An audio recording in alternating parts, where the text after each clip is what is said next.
views on the match, and then afterwards we'll take your questions in the Q&A. We'll take just about 4 questions. Coach Steve, please just give us your thoughts first. Good evening, everybody. I don't know, it becomes very difficult to come up with a summary or a comment that is conclusive after losing it last minute. But I personally felt that there was a lot of good work done on the night. We looked quite fairly well organized in defense, and up until we made that dreadful mistake of a back pass, which anyway we had done that before. It was the second time, and I don't know, maybe we needed to suffer a setback to learn that when it is not required or necessary, we couldn't be playing back as we did. But all in all, compliments must be given to Mamelodi Sundowns for keeping. They kept pushing, and up until they got their breakthrough. But I thought from set place they were also a threat. We dealt with that.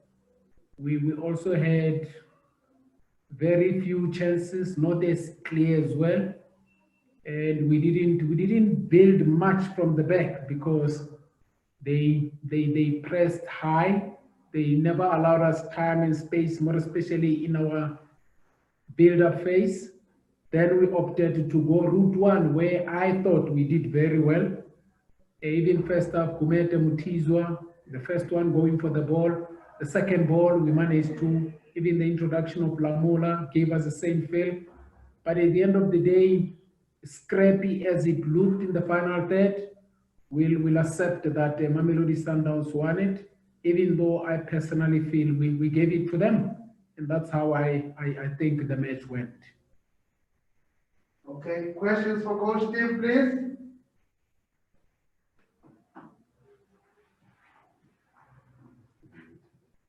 Sorry, just unmute them. Questions for Coach Steve?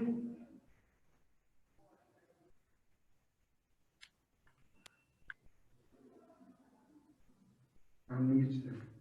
Questions for Coach Steve? There's no way. Please raise your hand so you can be unmuted. Yes. Velile? Yes. Thank you, Velile from SABC.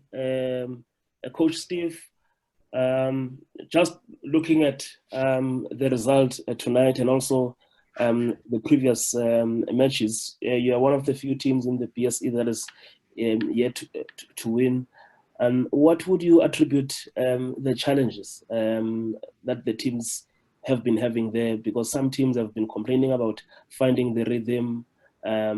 Some also, you could see that the challenge of combinations is still there. And this is also Sundowns' first win, I think, in 4 matches. In fact, in 5 matches in the PSE now.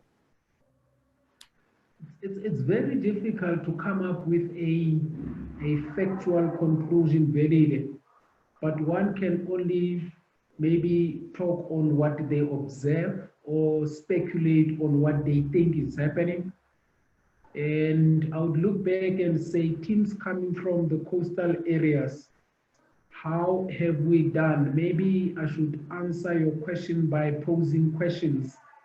Maybe we should check teams coming from the coastal areas. How are they doing? Well, Cape Town City has been doing very well. And when you look at maybe Amazulu, how have they been doing? Our Maritzburg, how have they been doing? Even ourselves, Golden Arrows, we haven't been doing very well. Could it be an issue of altitude? That is a highly scientific argument one can bring up. It should not be an excuse, but a possible question when we look into a report of the COVID-19 tournament. What were the findings? That could be one of the points maybe to be thrown. And when I go back to individual matches, when you look at the match we played against Stellenbosch, who are playing a very difficult, more of a reinforced defense, they make your life difficult. They defend the box like nobody. We played maybe an 80 to 20% possession game, We created plenty chances, but we couldn't score. And they had maybe 1 or 2 chances. The second one, they scored and they won the match 1-0. You put that aside and then you go to Bidvest as well. I thought we had a good game against Bidvest, and who knows, we could have won it. We drew that one. And then again, we come to Mamelodi Sundowns. Previously, it was Black Leopards as well. There's also maybe, could we have defended the second goal better? We didn't follow the keeper. The first goal, was it a penalty? That could be another discussion and argument. Did we play well against Black Leopards? We did. And then comes tonight, which I thought we played extremely well from a defensive organization point of view, and we gave it away in the last minute. Now, when you unpack them from match to match, then you have an understanding and reason why. But when you look at it from a general perspective of what's happening in the bubble tournament, then the discussion becomes slightly different, and it can't be conclusive because some of my observations must also be tested within their different environments. But it hasn't been the best of the tournaments for us since we started. Can we have 2 last questions, please? Who's next? Chad here from Kickoff, Coach. Okay. I was hoping someone else would ask these tough questions, but it seems I can't escape them. Coach, you obviously started in the bio bubble in the top 8 and dropping down now to 11th position. Is there any concern of not making the top 8? Is that one of the targets that you could miss out? And I mean, is there any expectation from management for you to finish inside the top 8 this season?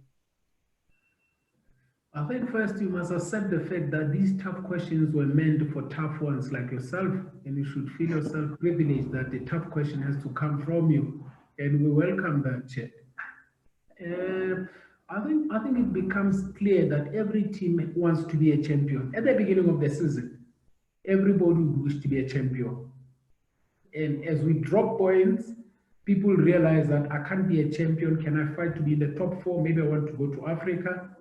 As we drop points, then we lower as well our level of ambitions or our goals and all that. We say, let me be in the top 8. When you can't make the top 8, obviously, you'll be looking at, I need to stay in the league. So for us, we had been in the top 8 for the better part of the season up until we came to Johannesburg in the bubble. And we never got any results, and we're starting to drift outside the top 8. We are still hopeful that there's still time, there's matches we can play and find ourselves maybe getting into 39 or 40. You then have to win the remaining matches, which is possible. This is football. With regards to the ambition and mandate and all that, listen, every coach's mandate is to win matches, and I'm no different. So I just hope that we can learn from these matches. And the biggest challenge is that at school, you learn and then you write a test. In football, you test, you get tested and learn after. So we've just gone through an examination and a test. I hope we've learned the lesson. But how many times do we have to learn these lessons? And the more you fail, then in football it means the more you should learn. But it looks like we're learning very slow. I hope we'll learn very fast, quick. Last question. Coach, it's Mazola here. I just want to ask, obviously it's been difficult for a lot of teams in the bubble to get their rhythm and that.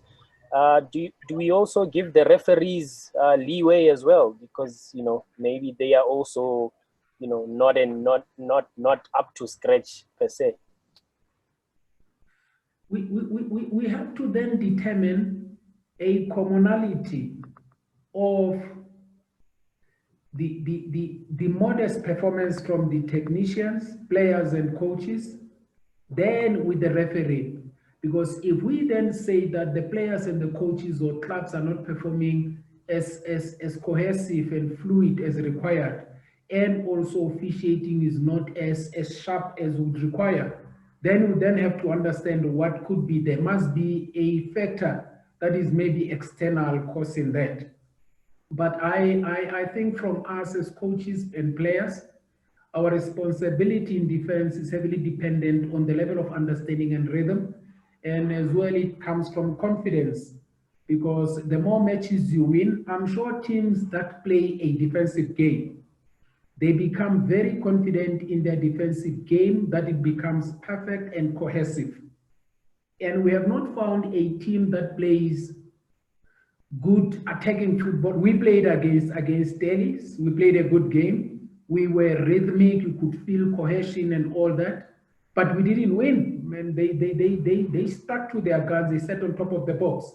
Then one would say, could it be that the preparation was not sufficient? Listen, we can't complain, because to be honest, COVID has given everybody a new spin to how they think and how they do things.